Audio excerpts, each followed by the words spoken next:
The Steel Products Carbon Offset Scheme and National Steel Calculator are brand new and possibly world firsts.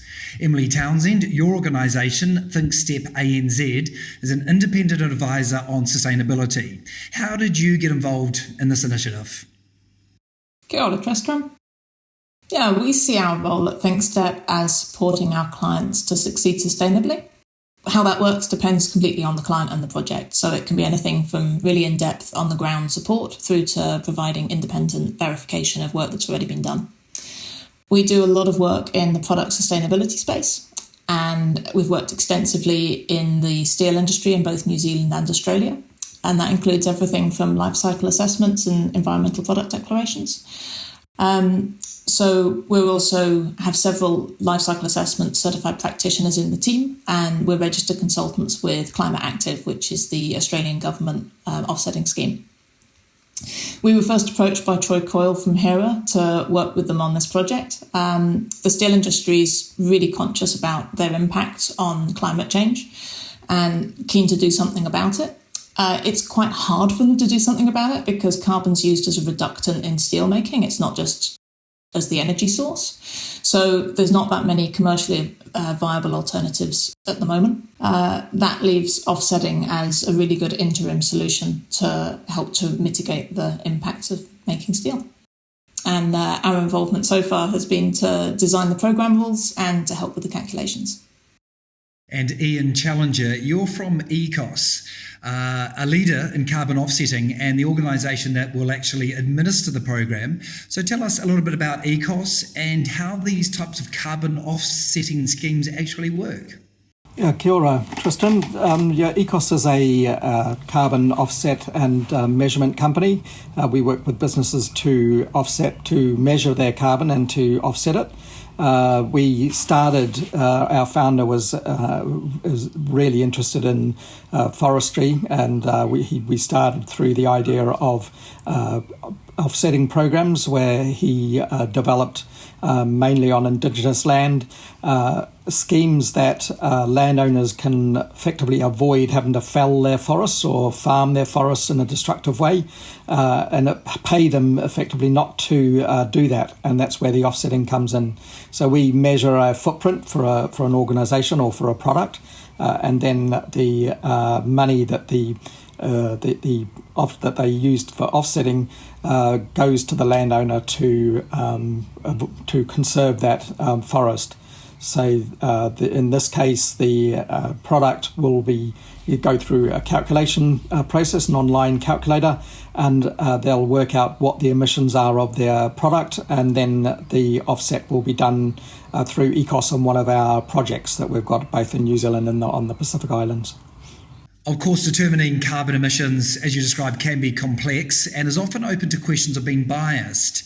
Emily, if I could bring you back in, how have you managed to ensure the integrity and reliability of the calculations? Yeah, that's a really good question. So the program rules means that we mainly rely on using EPDs, that's environmental product declarations. The way that EPDs are produced is they're based on international standards, and they also comply with specific product category rules. So those tell the producer how they need to do the calculations, what they need to include. And it means that the information that's included, it's really standardized, it's transparent, and it's also comparable. That's the whole point of them. EPDs are also independently verified. So there's always that independent step, which really helps to ensure that the data's what it's supposed to be. In addition to EPDs, we've allowed for the use of life cycle assessments that aren't full EPDs.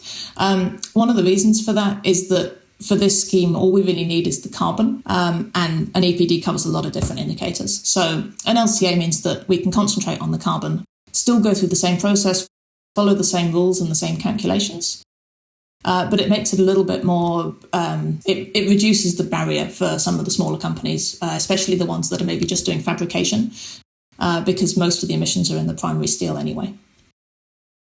That all makes sense, but of course it is important to be on the safe side here. How conservative have you introduced the calculations to be here?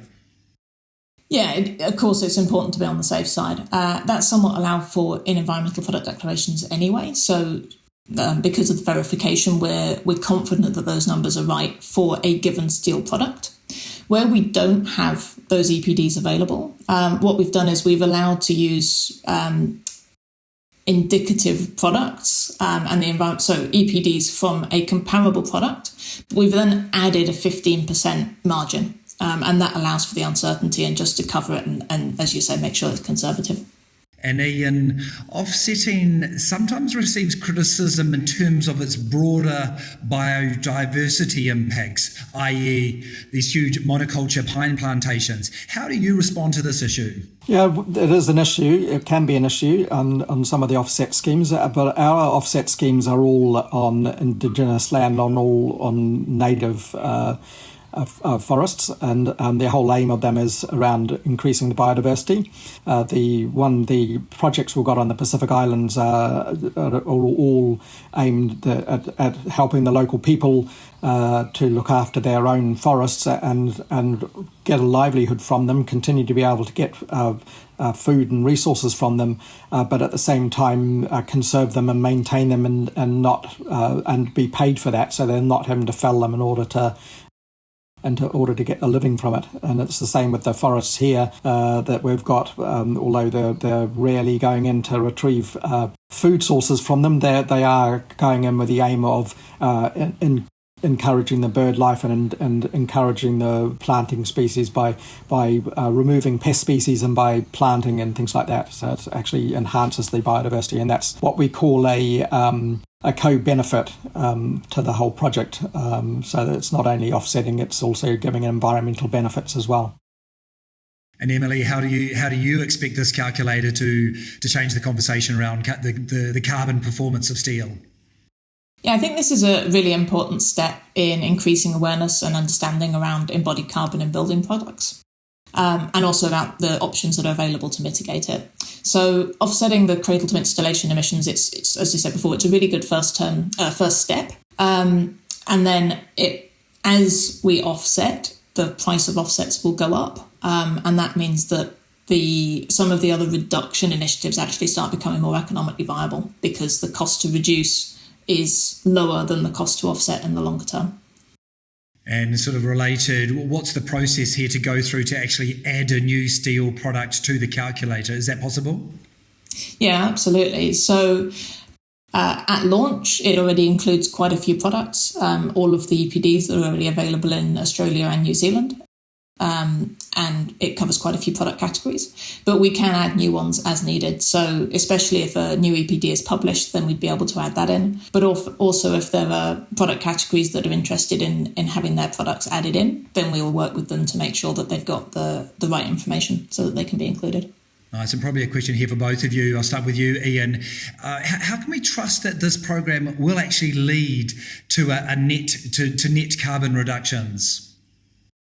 Yeah, the whole idea really, as Emily said, of offsetting is to encourage, it kind of presents an economic instrument to encourage people to reduce, find a better way of being more efficient in their factories. And at the end of the day, there's another element really to reducing, because there's only so much you can reduce your emissions by, and so there's always going to be a small element, hopefully a small element that you'll need to offset, and so at this point the offset is larger because you're not reducing as much, but the encouragement is there to enable you to reduce, and at the end of the day, the offsetting is still there to provide you with reducing that last portion of it. Yeah, it's a good point, isn't it, Emily? Looking to the future, what is the scope of the calculator? How did you determine things like fabrication and transport emissions? Yeah, it's a good question. So most EPDs, well, in fact, all EPDs include cradle-to-gate emissions as standard. So that's to the exit of the factory gate. Depending on what the product is that's included in the EPD, that might include fabrication. So, for instance, for a roll-form product, you've already got a lot of fabrication in there, whereas for a steel billet, for instance, it would be much earlier in the process. So depending on those products, we've then looked at what the next stages would be, and we've included fabrication emissions for the different types of product based on industry data that we've gathered as part of this process. The transport is then really specific to the project. So the user is able to enter the distance and the transport modes to receiving that steel, so that they're calculated at the point that you calculate the emissions. So that one's quite specific. And then installation, again, is from industry data that we've gathered, so it's included as standard. Very nice. So final question. What would be required in the future to make it, you mentioned cradle to gate, how about cradle to cradle? Yeah. It's quite hard, that one, simply because what happens during the use stage and then the end of life is really variable depending on what the product's going into and also the decisions that are made later on. So the person that's installing it hopefully won't actually be the person that's taking it down, because it will be in place for 80 to 100 years, maybe even longer. So because of that, we can include some of those calculations, and typically EPDs do include information on end of life. They're sort of as additional optional modules, and they give a sort of average. So they could be included in future. At the moment, the scheme just includes the cradle to installation, so that it's the bit. It's also where the most impact and emissions are for steel. So it's probably of most interest to consumers, but we can certainly look at that end of life in the future, and hopefully it does become more cradle to cradle rather than cradle to grave. Excellent work. Emily Townsend from ThinkStep ANZ and Ian Challenger from Ekos, thank you for talking with us, and all the best with this very important new initiative.